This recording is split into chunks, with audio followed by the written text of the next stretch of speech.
ચાલો મિત્રો, હવે આપણે અસમય સંખ્યા વિશે અથવા તો અનંત અનાવૃત મુદ્દો પૂર્ણ કર્યા પછી આગળના લેક્ચર નંબર 7 માં અભ્યાસ કરશું. તો સંખ્યા પદ્ધતિ એવો પ્રકરણ તમારે પ્રાથમિકમાં એટલે કે 6ઠા 7મા ધોરણથી આવતું હતું. એમાં તમે સંખ્યા રેખા આ શબ્દ સાંભળ્યો છે. સંખ્યા રેખા પર પ્રાકૃતિક સંખ્યા કઈ રીતે દર્શાવવી, પછી પૂર્ણ સંખ્યા કઈ રીતે દર્શાવવી, પૂર્ણાંક સંખ્યા કઈ રીતે દર્શાવવી, સમય સંખ્યા કઈ રીતે દર્શાવવી, અહીં સુધીનો અભ્યાસ તમે કરેલો છે. અને હવે આપણે અસમય સંખ્યાઓને કઈ રીતે સંખ્યા રેખા પર દર્શાવી શકાય તેનો અભ્યાસ કરવાનો છે. હવે જોઈએ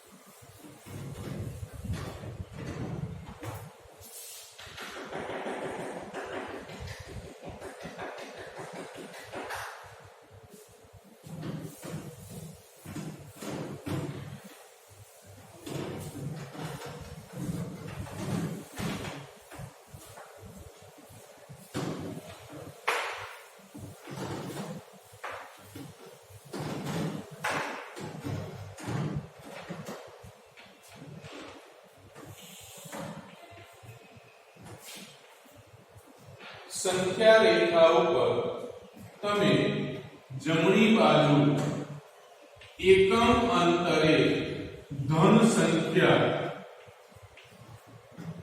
દર્શાવો એટલે આ પ્રાકૃતિક સંખ્યાનું સંખ્યા રેખા પર નિરૂપણ થયું કહેવાય.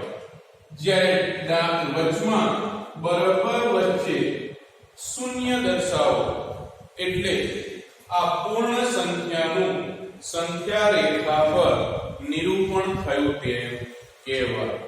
અને હવે ડાબી બાજુ એકમ અંતરે ક્રમશઃ ઋણ સંખ્યાઓ દર્શાવીએ એટલે આ પૂર્ણાંક સંખ્યાનું સંખ્યા રેખા પર નિરૂપણ થયું તેમ કહેવાય.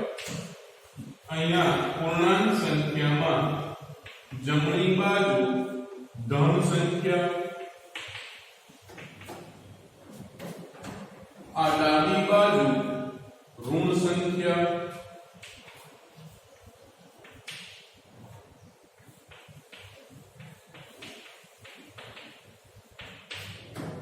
અને વચ્ચે શૂન્ય એટલે કે જમણી બાજુ ધન સંખ્યા, ડાબી બાજુ ઋણ સંખ્યા અને વચ્ચે શૂન્ય હોય તો સંખ્યા રેખા પર પૂર્ણાંક સંખ્યાઓ દર્શાવેલી છે. ક્રમશઃ 1 2 3 4 5 6 7 8 9 10 એમ અનંત સુધી લખેલું હોય તો આવી સંખ્યા રેખા પર પ્રાકૃતિક સંખ્યા દર્શાવેલી છે.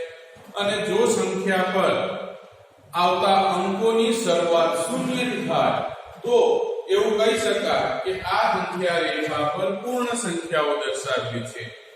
અને ઋણ 0 અને ધન આ રીતે સંખ્યા રેખા પર સંખ્યાઓ દર્શાવેલી હોય તો એ પૂર્ણાંક સંખ્યાઓનું નિરૂપણ થાય. હવે આપણે સમય સંખ્યાઓનું નિરૂપણ જે તમે ગયા વર્ષે ધોરણ 8 માં શીખ્યા હતા એની વાત કરીએ. તો માનો કે 3/5 સંખ્યા રેખા પર દર્શાવવા છે. તો સંખ્યા રેખા દોર્યા પછી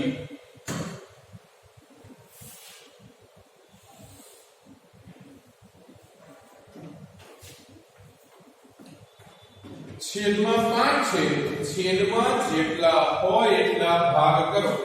પહેલા 0 લખો, પછી 1 2 3 4 5.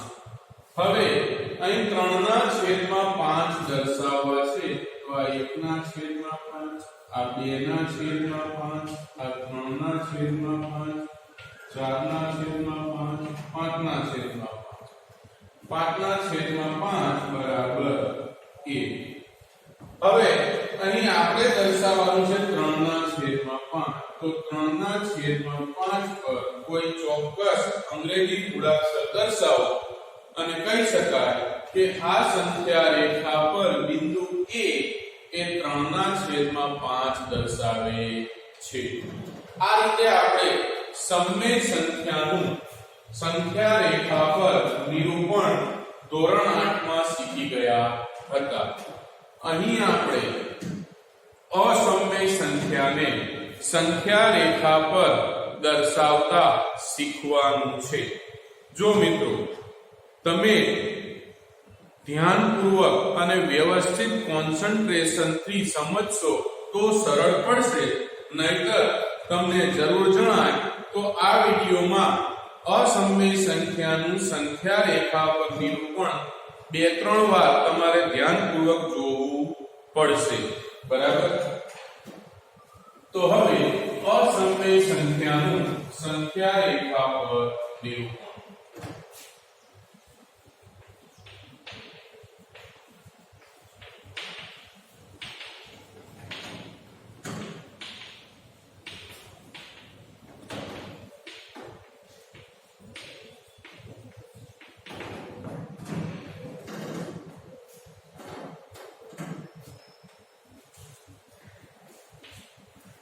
વર્ગમૂળ 2 ને સંખ્યા રેખા પર દર્શાવો.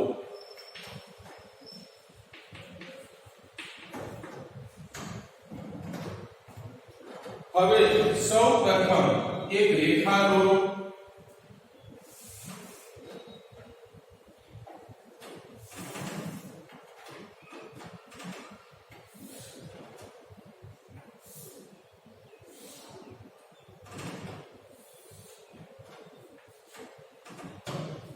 આ રેખા પર ઉગમ બિંદુ O લખો. ઉગમ બિંદુ O જેની સાથે શૂન્ય સંકળાયેલ છે. હવે જો મિત્રો તમે પણ એકવાર જોયા પછી સમજી લીધા પછી જાતે ઘરે નોટમાં પ્રયત્ન કરજો, જેમાં તમારે પરિકર પેન્સિલ ફૂટપટ્ટીની જરૂર પડશે. સૌપ્રથમ સંખ્યા રેખા પર ઉગમ બિંદુ O દર્શાવો.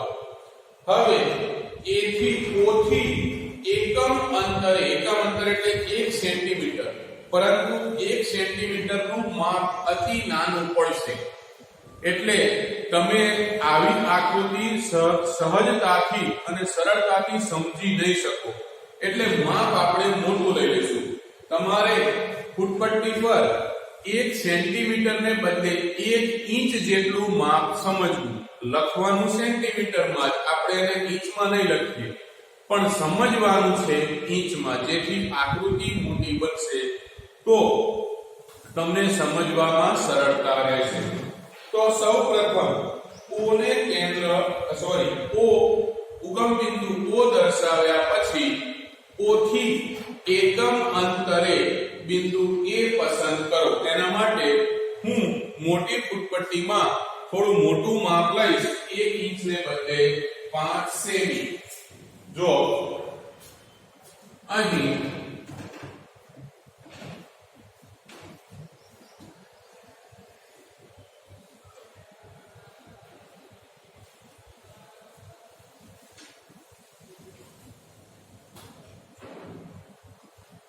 તમને સમજાય એટલે મેં 5 ઇંચ માપ લીધું છે.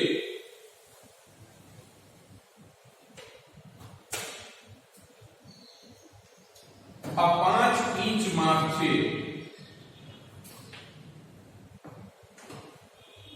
મેં માપ મોટું લીધું છે તમને આકૃતિ સ્પષ્ટ દેખાય એટલા માટે. હવે O થી A સુધીનું અંતર આપણે 1 એકમ, અહીં આપણે સેન્ટીમીટર, મીટર કે ઇંચ એવું કંઈ લખશું નહીં, પણ 1 એકમ એવું આપણે દર્શાવશું. હવે બરાબર એ બિંદુએ લંબ રૂપે રહે, લંબ રૂપે એટલે કાટખૂણો બનાવે તેવું બિંદુ B પસંદ કરશું.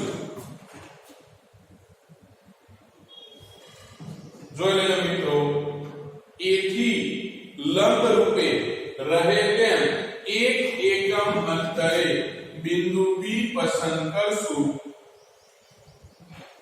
બિંદુ બી પસંદ કર્યું. આ અંતર કેટલું છે? 1 એકમ. હવે રેખાખંડ OB જોડી દો. હવે રેખાખંડ OB જોડી દો. ફરીથી એકવાર કહું છું. સૌપ્રથમ રેખા પર O બિંદુ પસંદ કરો. O થી 1 એકમ અંતરે બિંદુ A પસંદ કરો. આમ તો 1 એકમ અંતર એટલે 1 સેન્ટીમીટર. 1 સેન્ટીમીટર નો તફાવત આગળ વધારતા જવાનો. પરંતુ મિત્રો અહીં 1 એકમ એટલે કે 1 સેન્ટીમીટર જેટલું માપ તમારી નોટબુકમાં પણ ઘણું નાનું પડશે અને આકૃતિ સ્પષ્ટ સમજાશે નહીં. એટલે અહીં મેં તમને સ્પષ્ટ દેખાય એટલા માટે 5 ઇંચ 1 એકમ તરીકે લીધું છે. હવે A થી લંબ રૂપે રેખાખંડ AB રચો જે પણ 1 એકમ લંબાઈનો હોય. એટલે કે અહીં 1 એકમ એટલે 5 ઇંચ. હવે B બિંદુ મેળવ્યા પછી રેખાખંડ OB જોડી દો. હવે આમ કરશો એટલે પાયથાગોરસનું એક પરિણામ છે. પાયથાગોરસનું પરિણામ છે કે કાટકોણ ત્રિકોણમાં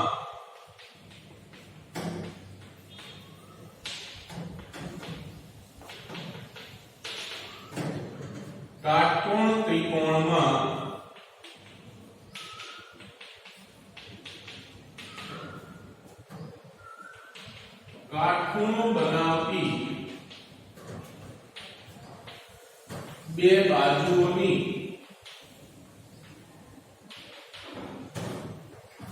લંબાઈના વર્ગનો સરવાળો એ કર્ણની લંબાઈના વર્ગ જેટલો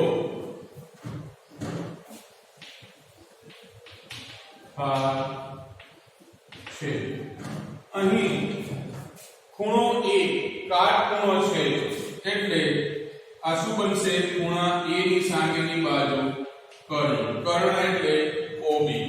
તો OB નો વર્ગ બરાબર OA નો વર્ગ વત્તા AB નો વર્ગ.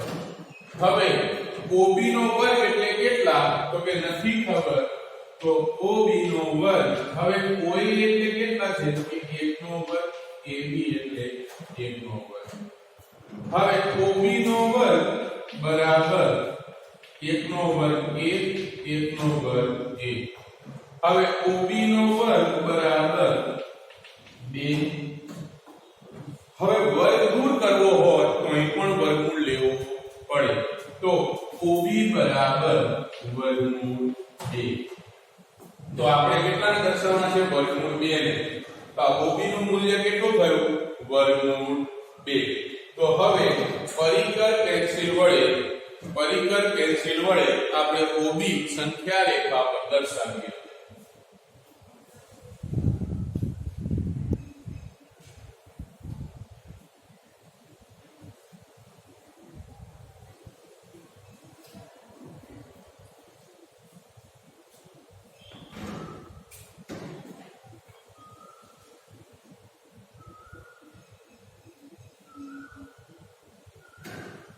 જો મિત્રો પરિકરની અહીં O ઉપર પરિકરથી OB માપી લો.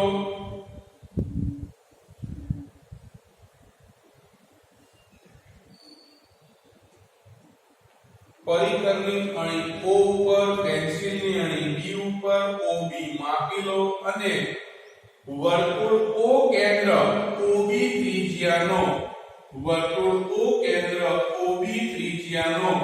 આપણે આ રેખા પર ચાપ મારવાનો છે. આ ચાપ રેખાને જ્યાં છેદે ત્યાં C નામ આપો. હવે અહીં બિંદુ C એ કયું માપ આવી ગયું? એ સી બિંદુએ વર્ગમૂળ 2 દર્શાવેલ છે. સી બિંદુએ વર્ગમૂળ 2 દર્શાવેલ છે. અહીં O ને કેન્દ્ર લઈ OB ત્રિજ્યાનો આ ચાપ મારવાનો છે. આ ચાપ રેખાને જ્યાં છેદે ત્યાં બિંદુ C આવશે. આ બિંદુ C એ કયું મૂલ્ય દર્શાવે છે તો કે વર્ગમૂળ 2. આમ વર્ગમૂળ 2 એ C બિંદુએ આવેલ હોવાથી આપણે કહી શકીએ કે આ રીતે આપણે વર્ગમૂળ 2 ને સંખ્યા રેખા પર દર્શાવી શકીએ છીએ. જો મિત્રો આ લેક્ચરમાં આપણે અસમય સંખ્યાને સંખ્યા રેખા પર દર્શાવતા શીખવાની છે. એટલે આપણું આખા લેક્ચરનું કામ આ એક જ મુદ્દો છે. હવે તમે વર્ગમૂળ 2 ને સંખ્યા રેખા પર દર્શાવી દો પછી એની સમજૂતી આખી લખવાની છે. અહીં જે મેં લખેલું છે એમાં પાયથાગોરસનું પરિણામ તમને જરૂર જણાય અથવા તો નોંધ કરી શકો છો. પછી સમજૂતી લખવી પડશે એટલે મારે આ લખાણ છે દૂર કરવું પડશે. જરૂર જણાય તો એકાદ મિનિટ માટે તમે આ સ્ક્રીનશોટ લઈ ઝૂમ કરી નોંધ કરી લો. પણ પાયથાગોરસના પરિણામની આ ગણતરી તમારે હાલ લખવાની જરૂર નથી. આગળ આપણે નોંધ કરીએ. હવે વર્ગમૂળ 2 ને સંખ્યા રેખા પર દર્શાવો તો આની સમજૂતી લખશું ત્યારે આપણે ગણતરી પાછી દર્શાવવાની છે. એટલે એકવાર પાયથાગોરસના પરિણામ પર નજર કરી લો. હું ફરીથી એકવાર બોલું છું પાયથાગોરસનું પરિણામ. કાટકોણ ત્રિકોણમાં કાટખૂણો બનાવતી બે બાજુઓની લંબાઈના વર્ગનો સરવાળો એ કર્ણની લંબાઈના વર્ગ જેટલો થાય છે. ઓકે, નોંધ કરવી હોય તો કરી લો, નહીંતર તમારી રીતે ધ્યાનમાં રાખજો કે પાયથાગોરસનું આ પરિણામ છે જેનો ઉપયોગ અસમય સંખ્યાને સંખ્યા રેખા પર દર્શાવવા માટે થાય છે. ચાલો હવે આપણે સમજૂતીની નોંધ કરીએ કે આપણે આ સંખ્યા રેખા પર વર્ગમૂળ 2 ને દર્શાવ્યા તો આ વર્ગમૂળ 2 ને દર્શાવવા માટેની જે પદ્ધતિ છે પદ્ધતિનું વર્ણન કરવું પડશે.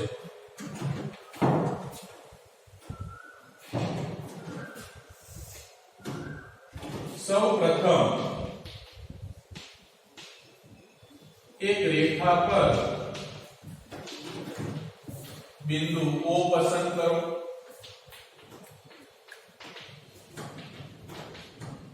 ત્યાંથી એક એકમ, જો મિત્રો હજી કહું છું ફરીથી એકવાર કે અહીં મેં એક એકમ એટલે 5 ઇંચ અંતર લીધું છે. કારણ એટલું જ છે કે 1 સેન્ટીમીટરનું અંતર લઈશ તો તમને અહીં દોરેલી આકૃતિ પણ નહીં દેખાય અને તમે તમારી નોટમાં દોરશો એ આકૃતિ પણ નહીં દેખાય, એટલી નાની બનશે. એટલે આકૃતિ થોડી મોટી કરવા માટે મેં મોટું માપ લીધું છે. આ તમારે માત્ર યાદ રાખવાનું છે, સમજૂતીમાં નોંધ કરવાની નથી.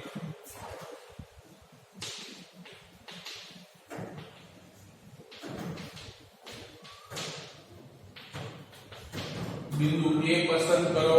હવે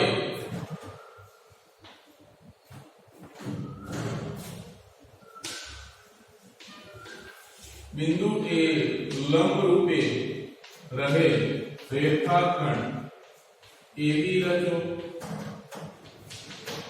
જ્યાં AB બરાબર 1 એકમ. 1 એકમ એટલે આપણે જે અંતર લીધું હોય એટલું જ લેવાનું. AB બરાબર 1 એકમ.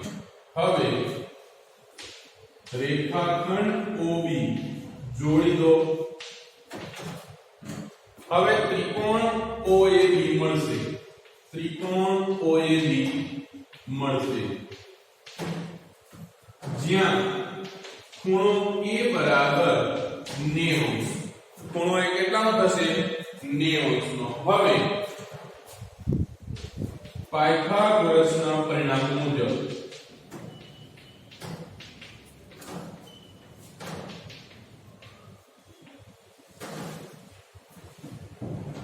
કર્ણની લંબાઈનો વર્ગ એ કાટખૂણો બનાવતી બે બાજુની લંબાઈના વર્ગના સરવાળા બરાબર થશે. જોઈ અહીંયા ત્રિકોણ OAB કાટકોણ ત્રિકોણ છે આ કાટકોણ બનાવતી બાજુ OA અને AB ની લંબાઈનો વર્ગ એ કર્ણ OB ની લંબાઈના વર્ગ જેટલો થાય OB નો વર્ગ બરાબર OA નો વર્ગ વત્તા AB નો વર્ગ હવે OB નો વર્ગ બરાબર 1 નો વર્ગ વત્તા 1 નો વર્ગ હવે આપણને ખબર છે 1 નો વર્ગ 1 જ થાય 1 નો વર્ગ 1 જ થાય 1 તો OB નો વર્ગ બરાબર 2 તો OB બરાબર વર્ગમૂળ 2 અહીં OB વર્ગ બરાબર 2 હવે OB લેવા હોય તો આપણે વર્ગમૂળ લેવું પડે બંને બાજુ એટલે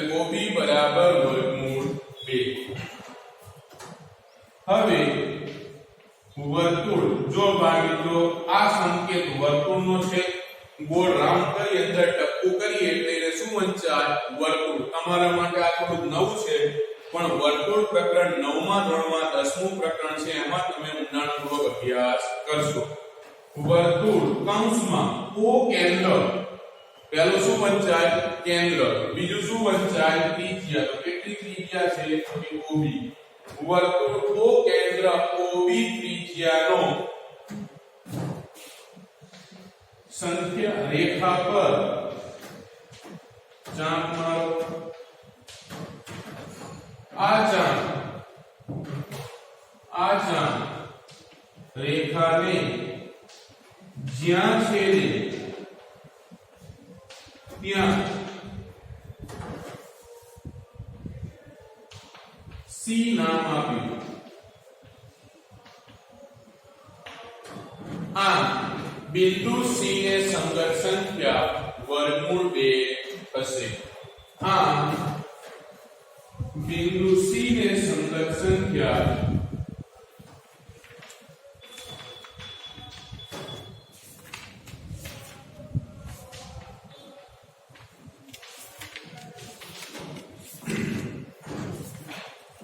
જો ફરીથી એકવાર O ને કેન્દ્ર લઈ પરિકરની અણી O ઉપર મૂકો પેન્સિલની અણી B ઉપર મૂકો એટલું માપ લો અને O કેન્દ્ર OB ત્રિજ્યાનો આપણે ચાપ મારીશું આ ચાપ રેખાને જ્યાં છેદે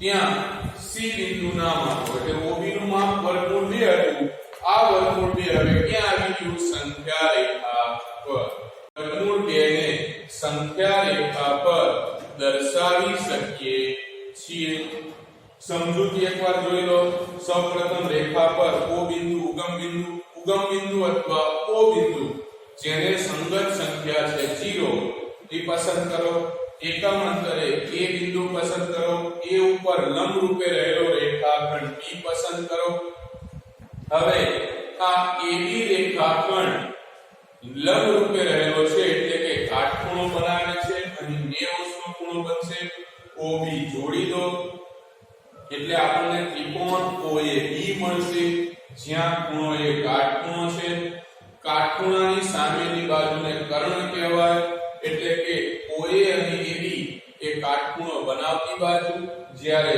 OB એ કર્ણ છે હવે પાયથાગોરસના પરિણામનું યાદ કરો કાટકોણ ત્રિકોણમાં કર્ણની લંબાઈનો વર્ગ એ કાટખૂણો બનાવતી બાકીની બે બાજુઓની લંબાઈના વર્ગના સરવાળા જેટલો હોય છે આ પરિણામ પરથી ગાણિતિક સ્વરૂપમાં આપણે લખી શકીએ કે OB નો વર્ગ બરાબર OA નો વર્ગ વત્તા AB નો વર્ગ તો OB નો વર્ગ બરાબર OA એટલે 1 એકમ AB એટલે પણ 1 એકમ એટલે OB વર્ગ બરાબર 1 નો વર્ગ વત્તા 1 નો વર્ગ 1 નો વર્ગ 1 1 નો વર્ગ 1 1 ને 1 2 OB નો વર્ગ બરાબર 2 હવે OB બરાબર વર્ગ દૂર કરીએ તો બંને બાજુ વર્ગમૂળ લેવું પડે કે OB બરાબર વર્ગમૂળ 2 આમ OB ની કિંમત વર્ગમૂળ 2 થઈ ગઈ આપણે આ OB ને સંખ્યા રેખા પર લાવવો છે તો શું કરવાનું તો કે વર્તુળ O કેન્દ્ર OB ત્રિજ્યા આવી લાંબી આ ગાણિતિક સ્વરૂપમાં વર્તુળને લખેલું છે તમને કદાચ આ ખ્યાલ ન આવે તો મેં હમણાં આકૃતિમાં સમજૂતી આપી કે પરિકરની અણી O ઉપર રાખો પેન્સિલની અણી B ઉપર રાખો અને એટલા માપનો ચાપ રેખાને અડે ત્યાં સુધી દોરો. આમ વર્તુળ O કેન્દ્ર OB ત્રિજ્યાનો રેખા પર ચાપ મારો. આ ચાપ રેખાને જ્યાં છેદે ત્યાં C નામ આપ્યું. આમ C બિંદુને સંગત સંખ્યા શું થશે? વર્ગમૂળ 2. આ રીતે આપણે અસમય સંખ્યાને સંખ્યા રેખા પર દર્શાવી શકીએ છીએ.